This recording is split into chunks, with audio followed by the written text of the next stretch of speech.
Bihar teacher history meet की इस मंच पर मैं मनीषा वर्मा दरभंगा बिहार से कोई समस्त टीचरों आप समस्त टीचरों का स्वागत करती हूँ। आज मैं रेडियंस की इस बुक को लेकर के आपके सामने आई हूँ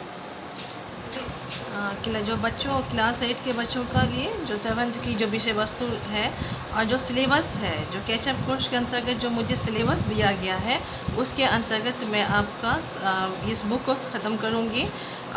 लेसन 2 मैंने आप लोगों को पढ़ाया था कृष्णा एंड सुदामा, और उसका जो एक्सरसाइज था वो भी मैंने आप लोगों को अच्छे से करवाया। उसके अंतर्गत जो हार्ड वर्ड्स थे वो भी मैंने आपको बताया। अब जो है लेसन 2 के बाद लेसन 10 में 10 के बारे में बताया गया है, द लॉस्ट चाइल्ड। ये द लॉस्ट चाइल्ड मतलब एक गुमशुदा बच्चे, चाहे एक खोया हुआ बच्चे आप इसे बोल सकते हैं, उसके बारे में आपको इस कहानी में बताया गया है। तो क्या बच्चे आप लोग कभी मेला गए हैं? मेला तो सभी कोई गए होंगे। तो मेले की जो भीड़ भाड़ होती है वो सारे छोटे छोटे बच्चों को बहुत आकर्षित करती है। अगर हम लोकल स्तर के बारे में बात करें तो हमारे यहाँ जैसे कि दुर्गा पूजा की मेला हुई, या फिर अभी जो श्यामा माँ की नवा होती है उसमें भी आप देखिएगा तो बहुत बहुत दूर से लोग आते हैं।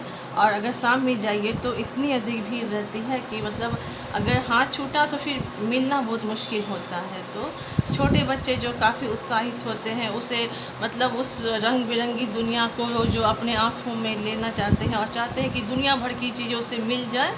और इस बीच में कैसा एक बच्चा एक अपने माता पिता से बिछड़ता है, उसके दोनों फेजेस को बहुत ही अच्छे ढंग से ऑथर ने बताया है कि एक फेज में जब वो अपने पेरेंट्स के साथ रहता है तो उसकी जीवन में कितनी हंसी कितनी खुशी रहती है, वो सारी चीज़ों को लेना पसंद करता है। लेकिन दूसरी फेजेस में जब होता है कि अपने माता पिता से बिछड़ता है तो वो सारी चीज़ें उसके लिए कैसे बेईमानी हो जाती है, ये सारी चीज़ों को द लॉस्ट चाइल्ड में बताया गया है।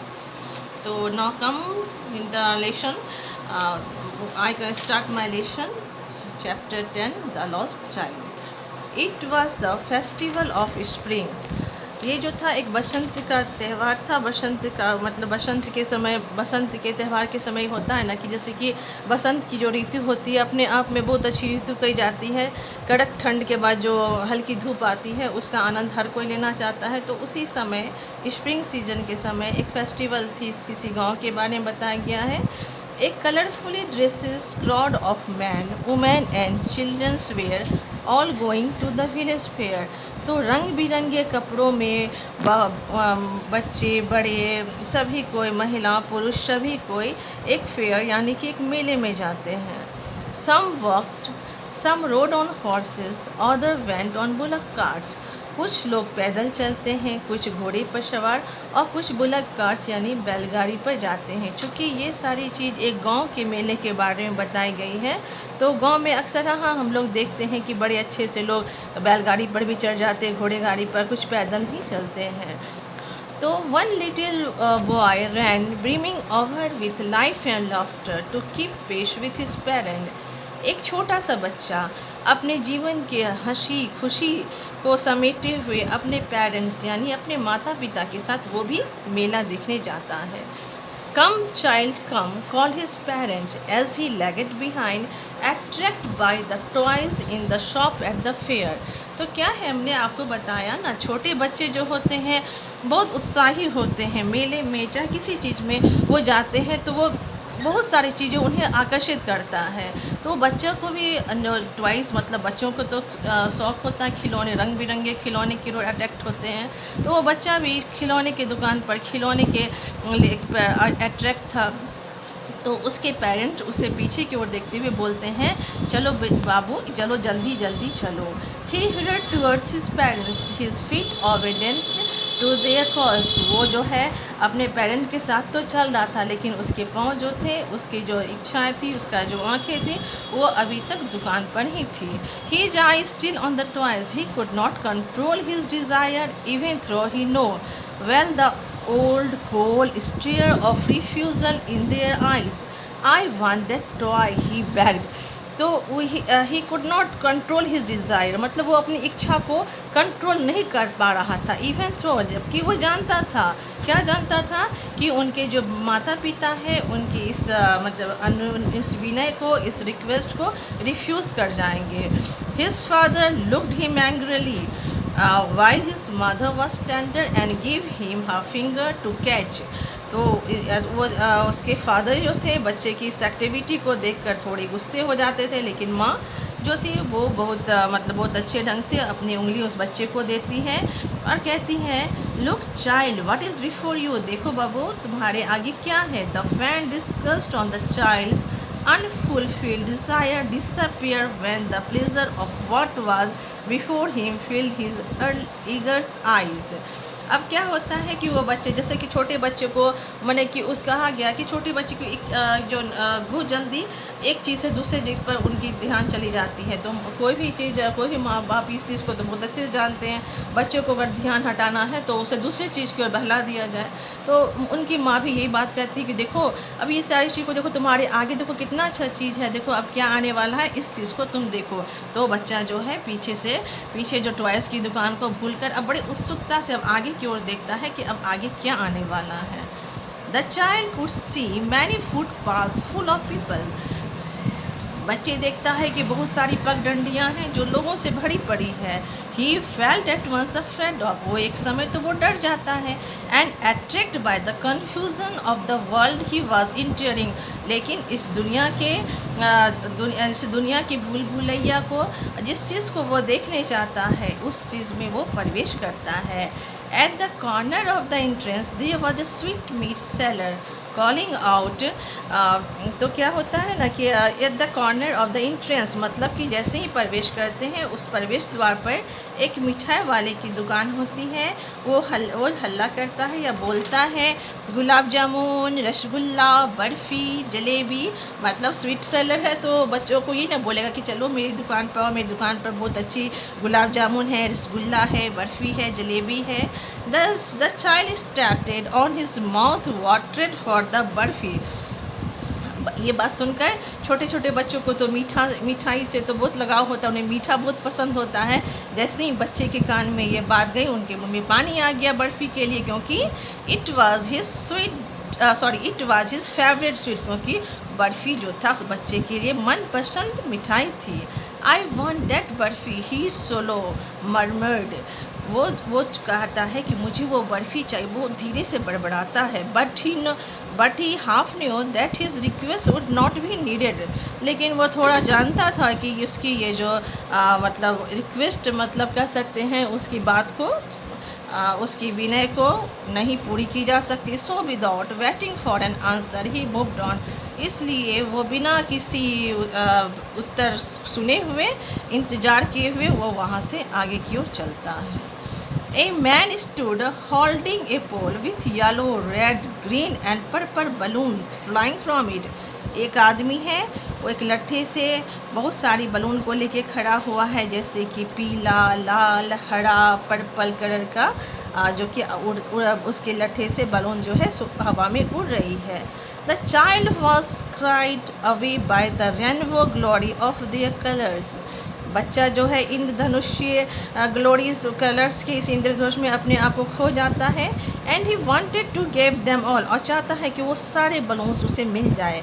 But he know his parent would say he was too old to play with them, लेकिन वो जानता है कि उसके पेरेंट्स बोलेंगे कि वो अब उसकी उम्र इतनी बड़ी हो गई है कि वो सब इस खिलौने से खेलने वाली उम्र उसकी नहीं रह गई है। सो ही वॉक ऑन फर्चर, इसलिए वो आगे की ओर बढ़ता है। A juggler stood playing a flute to a snake which coiled itself in a basket. आगे में एक जादूगर जो है वो फ्लूट, जो बीन बजा के सांप का खेल दिखलाता है। जो सांप जो है वो कॉइल मतलब कुंडी मारकर एक बास्केट में बैठा है। The snake raised it head in a graceful bend like the neck of a swan. और जैसे ही वो जादूगर जो वो सपेरा जो बीन बजाता है तो उसकी आवाज़ को सुनकर वो एक हंस के समान, हंस के गर्दन के समान अपने गले को ऊपर की ओर करता है। But he knew his parents had forbidden him to hear this gross music of the jugglers. लेकिन वो जानता था कि उसके पेरेंट्स जादूगर के इस भद्दी म्यूज़िक को सुनने से मना करेंगे. So he pursued further. So he pursued further. Pursued further. और इस प्रकार इसलिए वो आगे की ओर बढ़ता है. There was a roundabout in full swing. Men, women and children were laughing and singing madly as they went round and round it. तो वहाँ एक राउंडाबाउट एक झूला भी रहता है, गोल झूला रहता है. तो उस झूले में बहुत सारे पुरुष, महिलाएं, बच्चे बैठे हुए हैं, हंस रहे हैं और बहुत चीख रहे हैं, चिल्ला रहे हैं जब वो गोल गोल घूमता है. The children watched them, his lips parted in the amazement and A pink blush on his smile come on his face. जब वो बच्चा इस सारी चीज़ को वॉच करता है यानी कि देखता है तो उसके ओठ पर एक अजब एक मुस्कान आ जाती है और उसके चेहरे पर एक गुलाबी सी मुस्कान उसके चेहरे पर खिल जाती है. This time the child made a bold request. इस समय बच्चा जो है एक बोल्ड मतलब एक बहुत हिम्मत करके रिक्वेस्ट करता है अपने पेरेंट्स को. I want to go on the round about, please father, please mother. तो कहता प्लीज़ मामा, प्लीज़ डैडी. माँ पिताजी से वो रिक्वेस्ट करता है कि मुझे उस झूले पर ले चलो, please please please. There was no reply. लेकिन फिर कोई जवाब नहीं मिलता. He turn to look for his parents. वो पीछे घूम के अपने पेरेंट्स की ओर देखता है. There were no there ahead of him. लेकिन वहाँ उसे कोई दिखाई नहीं देते. He turn to look on other side. वो पीछे वो दूसरी ओर घूमता है. There were no there. लेकिन देयर वेयर नो देयर यानी कि वे वहाँ भी उसे नहीं मिलते. He looked behind. वो पीछे की ओर देखता है. There was no sign of them. लेकिन वहाँ भी उनकी उपस्थिति का कोई चिन्ह नहीं प्राप्त होता. A full deep cry rose within his dry throat. अब एक फुल डीप क्राई मतलब एक बहुत मतलब कह सकते हो वो बहुत कस के चिल्लाता है अपने गले. इतना कस के चिल्लाता है कि उसके गले सूख जाती है. And with a sudden jerk of his body he run from where he stood crying in fear mother father. और इस डर के मारे उसके पूरे बदन में झंझोर देता है और वो जहाँ खड़ा रहता वहीं कस के डर से चिल्लाता है, माँ, पिताजी, आप कहाँ हो. Tears round down from his eyes. उसके आँख में आंसू लुढ़क के गिरते हैं. हॉट एंड फिश डर के मारे उसके आँख से आंसू लुढ़कने लगते हैं. He ran to one side first then to the other. वो एक तरफ दौड़ता है फिर दूसरी जगह जाता है. Not knowing where to go. लेकिन वो नहीं जानता है कहाँ जाए, उसके माता पिता उसे कहाँ मिलेंगे. He cried again again. वो ज़ोर ज़ोर से बार बार चीखता चिल्लाता है. Very a little inch of space in the fair ground was crowded with people. और वो इतनी ज़्यादा भीड़ भाड़ थी. एक छोटी इंच मतलब एक इंच जगह भी वहाँ आदमी से बचा नहीं था. चारों बगल आदमी ही आदमी लोग भरे पड़े थे. The child might have been crushed under foot he had he not cried in a loud voice father mother. मतलब कहने के अनुसार मेले में इतनी ज़्यादा भीड़ थी वो क्या बड़े लोगों के पैर के अंदर दब जाता अगर वो चीखता चिल्लाता नहीं. A man heard his cry. एक आदमी ने उसकी चीख को सुना. And bending down with great difficulty. और नीचे की ओर बहुत परेशानी बहुत दिक्कत से उसने झुका. Lifting him up the arms. और उस झुककर उसे अपने बाह में लिया. How did you get here child. और पूछता है कि तुम यहाँ क्या कर रहे हो, तुम यहाँ कैसे आए. Whose baby are you. तुम किसके बच्चे हो. The child wept more and cried. बच्चे और रोने लगा और ज़ोर से चीखने लगा. I want my mother, I want my father. मुझे अपनी माँ चाहिए, मुझे अपने पिताजी चाहिए. The man try to comfort him by taking him to the round about. तो वो आदमी जो था वो व्यक्ति कोशिश किया कि पहले उस बच्चे को अच्छा महसूस बने, बच्चे को चुप कराए. तो उनसे बात करते हुए उस झूले के पास ले जाता है. Will you have a ride on the horse. क्या तुम इस घोड़े पर सवारी करना चाहोगे. ही जेंटली आस्क्ड. वो बड़े प्यार से बहुत मधुरता से उस बच्चे से पूछता है. The child throat tore into a thousand off. लेकिन उस बच्चे के सिसकियाँ हजारों सिसकियाँ उसके गले से निकल रही थी. Listen to the nice music child. अब फिर वो आदमी कहता है कि बाबू देखो अभी कितनी अच्छी म्यूज़िक, कितनी मधुर संगीत है, क्या तुम इसे सुनोगे? He played when they reach the jungle. जब वो जादूगर के पास जाते, बट द चाइल्ड सट his years with his finger. लेकिन वो बच्चा क्या करता है, अपने कान को अपनी उंगली से दबा लेता है। Would you like a balloon? क्या तुम ये बलून चाहोगे? He asked lovingly. वो बड़े प्यार से पूछता है। But the child just soft. लेकिन बच्चे की सिसकियाँ बंद नहीं होती, वो अभी भी कायम रहती है। What should do you like child? The man asked. अब वो आदमी उसे चुप कराने के लिए मिठाई की दुकान की ओर जाता है और कहता है देखो तुम्हें कौन सी स्वीट्स, तुम्हें कौन सी मिठाई पसंद है?